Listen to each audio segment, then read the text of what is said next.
Well, I wish happy time to all the viewers. Today we are going to start exercise 3.4. It is video number 33. Last time we did video number 32, matrix chapter. So today's topic is somehow different. This kind of questions we have not read yet. Let I read this question for you. Use elementary. This is elementary. Mean elements. Elementary transformation. Mean transformation of elements. To find inverse निकालना है of each of the following. तो ये और भी बहुत सारे parts हैं. मैंने पहला पार्ट यहाँ पे लिखा है. इसका इन्वर्स निकालना है. इन्वर्स निकालने के लिए क्या करना होता है, इसका ये पहला क्वेश्चन है. थोड़ा मेथड समझ लीजिए. सॉल्यूशन. सबसे पहले अपने मैट्रिक्स को लेट कर लेना है. मैंने इसको ए लेट कर लिया. आप कुछ भी लेट कर सकते हैं.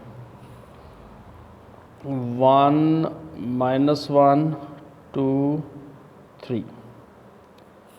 फिर आपने लिखना है we know that. We know that. क्या आप जानते हैं, वो आप लिखेंगे कि ये जो ए होता है इसको आप आई ए लिख सकते हैं. आई होता है आइडेंटिटी मैट्रिक्स या फिर यूनिट मैट्रिक्स. और अगर आपको याद हो, यूनिट मैट्रिक्स मैंने पहले भी बताया है, उसमें जो मेन डायगोनल के एलिमेंट होते हैं वो दोनों 1 होते हैं. अगर 3 ऑर्डर का होगा तो फिर तीनों मेन डायगोनल एलिमेंट 1 होंगे. तो वो है आई. तो आई को अगर ए से मल्टीप्लाई करो, बीच में कुछ नहीं है तो मल्टीप्लाई, तो वो ए ही आता है. तो इसलिए ए को हम आई ए लिख सकते हैं. उसके बाद इम्प्लाइज ए का जो वैल्यू है वो यहाँ से डालेंगे. आप जो लेट किया है 1 -1 2 3. और आई मैंने अभी बताया, उसको ये होता है आई 0 0 1. ये भी 1 है, ये भी 1 है, ये 0. और ए आपने वैसे ही लिखना है. ए यही है लेकिन इसको आपने ऐसे ही लिखना है. फिर उसके बाद इन्वर्स कैसे निकालना है वो हम सीखेंगे. इन्वर्स निकालने के लिए आपने क्या करना है, ये जो ए मैट्रिक्स है, ये जो मैट्रिक्स मैंने लिखा है, इस मैट्रिक्स का आपने इस मैट्रिक्स को ऐसे बनाना है जैसा ये है वैसा इसको बनाना है, यानी कि इसका आई बनाना है. तो वो कैसे बनेगा, देखिए एक ऑपरेशंस लगेंगे नया आपके लिए. Operate R2 -2 R1. ये ऑपरेशन है. इन ऑपरेशंस को आप डिटर्मिनेंट में ज़्यादा पढ़ेंगे और डिटर्मिनेंट के बाद इस चैप्टर को, इस एक्सरसाइज को पढ़ा जाए तो फिर ज़्यादा समझ आता है, लेकिन इधर से भी समझ आ जाता है. तो क्या करना है, देखिए ये मैंने क्यों लगाया 2 मिनट के बाद बताऊंगा. ऑपरेट मतलब ऑपरेशन लगाना है. R2 होती है सेकेंड रो. इसको भी R2 बोलते हैं, सेकेंड रो. R2 से आपने माइनस करना है 2 R1. R1 ये है रो 1. R2 को R1 से माइनस करना है, लेकिन R1 को 2 से मल्टीप्लाई भी करनी है क्योंकि 2 R1 लिखा है.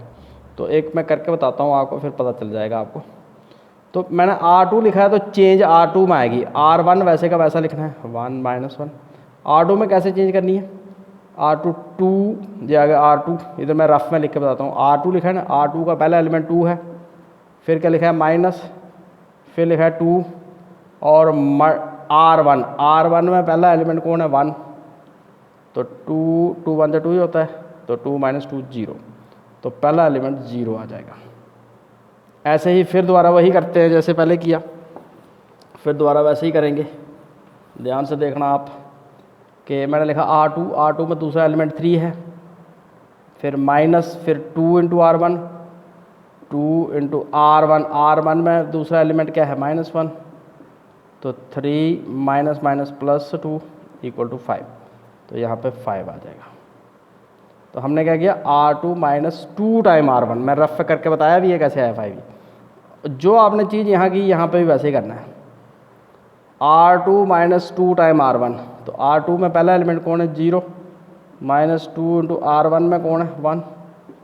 तो 0 × -2 करें तो -2 ही आता है.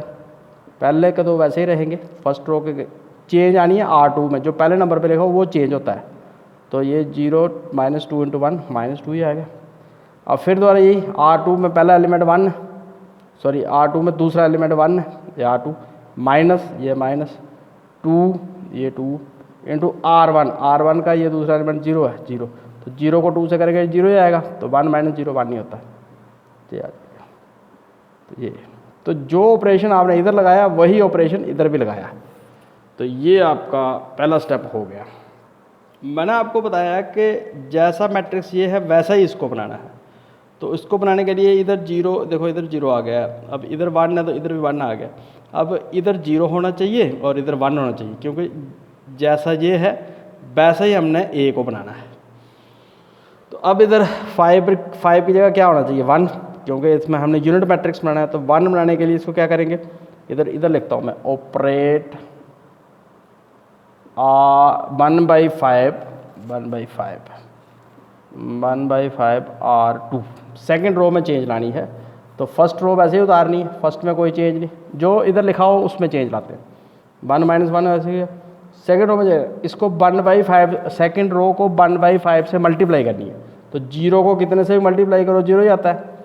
5 को 1/5 से मल्टीप्लाई करो तो 5 कट जाता है 1 आएगा, तो 5 को 1/5 से किया तो 1 आ गया।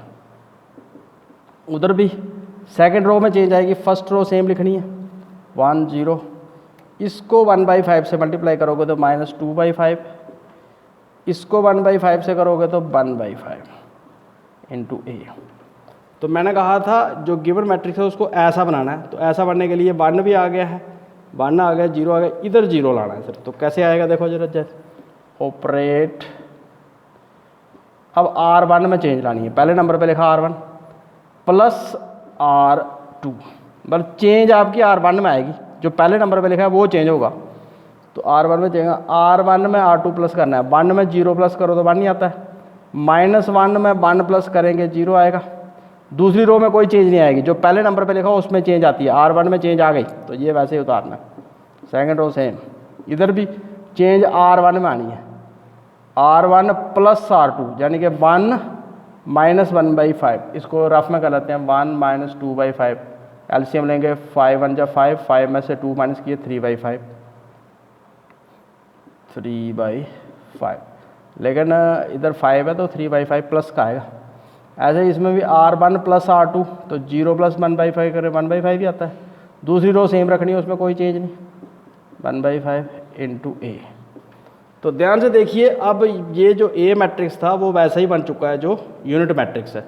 तो जब ये यूनिट मैट्रिक्स बनता है तो ये फिर इन्वर्स होता है, तो एंड में लिख सकते हैं आप देयरफॉर A इन्वर्स, ये -1 जो डाला है इसको A इन्वर्स बोलते हैं, इक्वल टू ये वाला 3/5 1/5 -2/5 1/5। तो इस तरीके से आप इन्वर्स निकाल सकते हैं। Thank you so much for this.